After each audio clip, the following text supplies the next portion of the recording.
Hello everyone, welcome to my channel all about biology and this is Jyoti Verma.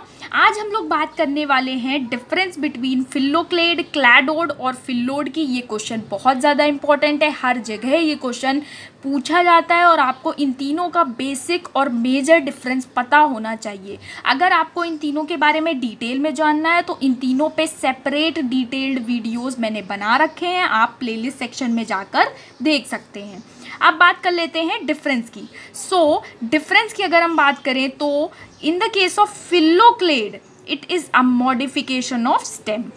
Cladode की अगर हम बात करें तो it is also a modification of stem. But if we talk about the phyllode की अगर हम बात करें तो it is modification of petiole और रैकिस। सेकेंड पॉइंट अगर हम यहाँ पर देखें तो फिल्लोक्लेड के केस में in this stem having several internodes and nodes gets modified into leaf like structure.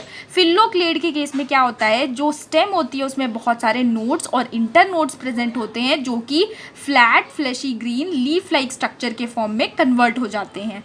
Cladode की अगर हम बात करें तो इस केस में स्टेम में एक ही इंटरनोड होता है, बहुत रेयरली 2 इंटरनोड्स देखने को मिल सकते हैं।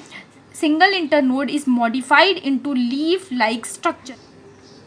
फिल्लोड की अगर हम बात करें तो इस केस में ज़्यादातर पीटियोल या फिर रैकिस लीफ लाइक स्ट्रक्चर के फॉर्म में कन्वर्ट हो जाती है।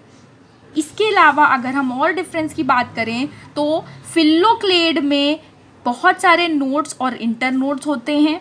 क्लैडोड की अगर हम बात करें तो क्लैडोड में सिर्फ एक इंटरनोड होता है यूजुअली।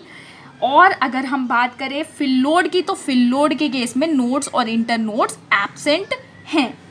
अगर हम बात करें इसके एग्जाम्पल्स की तो एग्जाम्पल यहाँ पर फिल्लोक्लेड के केस में है उपुंशिया और मुइलेनबेकिया।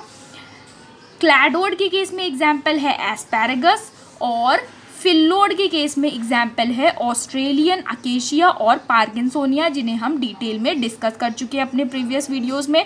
उपुंशिया के केस में आपको याद होगा बहुत सारे नोड्स और इंटरनोड्स प्रेजेंट होते हैं जो कि flat flashy green leaf like structure बनाते हैं। मुइलेनबेकिया के केस में भी आपको याद होगा कि इंटरनोड किस तरीके से flat green leaf like structure का फॉर्मेशन करते हैं। एस्पैरागस के केस में हमने देखा था कि वहाँ पर मेन स्टेम थी और मेन स्टेम से अटैच जो स्टेम ब्रांचेस थी वो किस तरीके से मॉडिफाई होकर एसिकुलर नीडल लाइक क्लैडोड्स का फॉर्मेशन कर रही थी। ऑस्ट्रेलियन अकेशिया के केस में हम लोगों ने देखा कि किस तरीके से पीटियोल मॉडिफाई हो जाता है पेंडेंट लीफ लाइक स्ट्रक्चर के फॉर्म में, और पार्किंसोनिया के केस में सेकेंडरी रैकिस किस तरीके से इलोंगेटेड फिल्लोड का फॉर्मेशन करती है जिस पे लीफलेट्स अटैच्ड होती है। ये सब हम अपने प्रीवियस वीडियो में डिटेल में डिस्कस कर चुके हैं। मेजर डिफरेंसेस यहाँ पर यही हैं।